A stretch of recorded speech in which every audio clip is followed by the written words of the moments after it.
Hello everyone, welcome back to my channel. So if you're seeing me for the first time, then I am Swami Chavista and I generally make random videos, and in the previous series I had talked about NCLEX, and yet in this series I'll be talking about my love and passion towards the books. And one of the main reasons that I love reading is it never makes me feel lonely. I feel heard. I am in my own imaginary world, and I have something that is always on my mind. And my taste on books, or the books that I read, definitely is always changing. And whenever I feel low or I think I need some motivation, I do go for self-help books and motivational books. Other than that, I read plenty of fictions, and I love fictional men. And whenever I read, all those scenes comes in my mind and I feel like I am the main character. And from the video title you may have already guessed what I'll be talking about today. And I'll be talking about my 2024 read so far. And actually I had planned to read about 24 books, and by now I have completed 11 books. I don't know if I will complete all those 24 books, but yes, let's go on, let's see what happens. And without a further ado, let's get into today's video. First book I read on 2024 is Fairy Tea by Colleen Hoover. And talking about Fairy Tea, it's a psychological thriller novel written by Colleen Hoover. And if you are into Colleen Hoover books, then you would definitely love this book. The level of its content and the thrilling part spiciness. Here, Loven is a struggling writer who accepts the job offer to complete remaining books of Fairy Tea Crawford due to her injury and inability to finish, as hired by her husband Jeremiah. And as Loven goes through the Fairy Tea's notes and outlines, he does not expect to uncover in the chaotic office is an unfinished autobiography Fairy Tea never intended anyone to read, included Fairy Tea's recollection of her intentions with daughter and how they died. As Loven decided to keep the manuscript hidden from Jeremiah, knowing its content would devastate the already grieving father, but as Loven's feeling for Jeremiah began to intensify, she recognized all the ways she could benefit if he were to read his wife's word. After all, no matter how devoted Jeremiah is on to his injured wife, a truth that horrifying would make it impossible for him to continue to love her. And I would definitely give this book 5 out of 5 because of the truth that she was manipulating. And moving on to my second read, it's You Have Raised Sam by Dustin Thau. You Have Raised Sam is an emotional romance written by Dustin Thau, and it portrays love, grief, moving on, and how to do that. Letting go is not about forgetting. It's balancing moving forward with life and looking back from time to time, remembering the people in it. It's a story about a girl named Julie grappling with the recent death of her boyfriend Sam. One day, after a week of Sam's death, Julie decides to call Sam to try and hear his voice for one last time, and to surprise, he actually picks up. For some reason, Julie and Sam have this special connection even after a death. Both Sam and Julie are aware that their time together is running out and the phone call won't last forever. I would give this book 4 out of 5 because I wish the writer had done much more with all the potential that the story could have had. And talking about my next read, it's Heartbones by Colleen Hoover again. I think I'm very fond of Colleen Hoover and I have almost completed her novel. Heartbones is yet another romance novel written by Colleen Hoover. Here, two lonely people, Bea and Samson, who were keeping their secrets, had an unpleasant childhood, met together to open up their life and supported till the end for a happy ending. Devastated and anxious for the summer to go by quickly, Bea has no time or patience for Samson. Yet, the connection between them is too intense to ignore, but with their upcoming future sending them to opposite ends of the country, the two decided to maintain only a casual summer fling. Too bad neither has any idea that a ripe current is about to drag both their hearts out to sea. And I would definitely give this book 5 out of 5 because I love this book and how it ends and giving us a fairy tale vibe and romance. And my next read is again All Your Perfects by Colin Hoover. If you only shine light on your flaws, all your perfects will dim. All Your Perfects is yet another romance novel by Colin Hoover, and this book portrays about before and after lives of Graham and Gwyn, who met after they found their fiancés Sasha and Ethan had cheated on them. With the time, they fall deeply in love and get married to each other. Everything was perfect till then.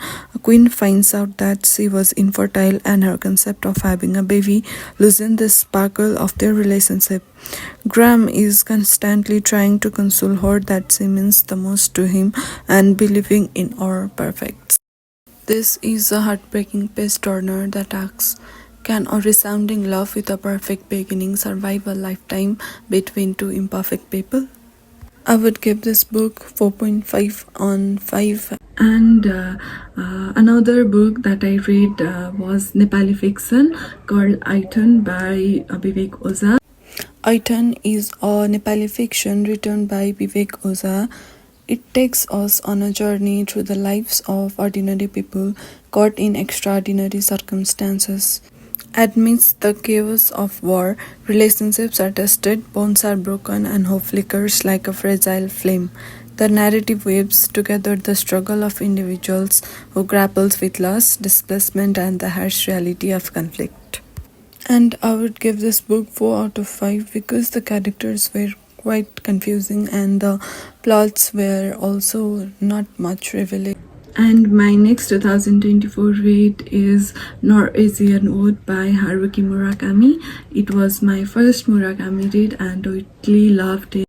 Norwegian Wood is a masterpiece fiction written by Japanese author Haruki Murakami. When 30 years Toru Watanabe hears a fragment of the titular Beatles track after a long airplane flight, his memories are returned to his days as a young student and his love affair with the beautiful but damaged Naoko. Toru walks beside Naoko for the first time in the snow-blanketed woods surrounding the mental institution where she is undergoing intensive therapy. Shortly afterwards, Naoko commits suicide in the frozen landscape while Toru's life is continued. A part of him remains forever wandering in winter. The main idea of this book is that one can work through difficult times if one just persists in living. Many characters experience the death of loved ones and experience a sadness that they can't quite shake off. And I would definitely give this book 5 on 5 because of all the emotional turmoil and sadness it leaves and makes us thinking. And talking about my next read, it's Kafka on the Shore again by Haruki Murakami. Yet another popular novel by Haruki Murakami, Kafka on the Shore, follows the fortune of two remarkable characters whose lives are intertwined. Kafka Tamura runs away from home at 15 under the shadow of his father's dark prophecy. The aging Nakata, tracker of lost cat, who never recovered from a bizarre childhood affliction, finds his pleasantly simplified life suddenly turned upside down. The parallel odysseys are enriched throughout by vivid accomplices and mesmerizing dramas. Cat converse with people, fish tumble from the sky, a ghost like Pip Deloy, a hazel spouting girl of the night, a forest arbor, soldiers apparently unaged since World War II. There is a savage killing, but the identity of both victim and killer is a riddle. Murakami's novel is at once a classic quest, but it is also a broad exploration of mythic and contemporary taboos. of patricide, of mother love, of sister love. Above all, it is a entertainment of a very high order. And I would give it 5 out of 5, and it's definitely a must read. And my Nepali read so far is Eklo by Buddhisagar. I have almost read his books.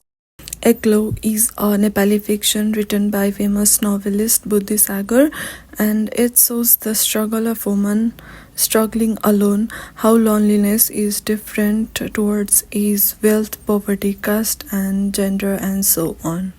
This book is a shared reality and intertwines our shared experiences and emotions, making us feel seen and heard in a deeply personal way. And I would definitely give this book 5 on 5 because Buddhisagar with Eklo has once again proven his ability to craft stories that resonate with reader on a deeply personal level, earning him a well-deserved reputation. And talking about next, it's Love Theoretically by Ali Hazelwood. Love Theoretically is a romantic comedy written by Ali Hazelwood, and it's about love, lies, and oneself, centering on Elsie's a theoretical physicist. Elsie navigates the difficulty of being a woman in academia and falls for a rival physicist, Jack Smith, who turns out to be the cold-hearted experimental physicist who ruined her mentor's career and undermined the reputation of theorists everywhere. And he is the same Jack Smith who rules over the physics department at MIT, standing right between Elsie and her dream job.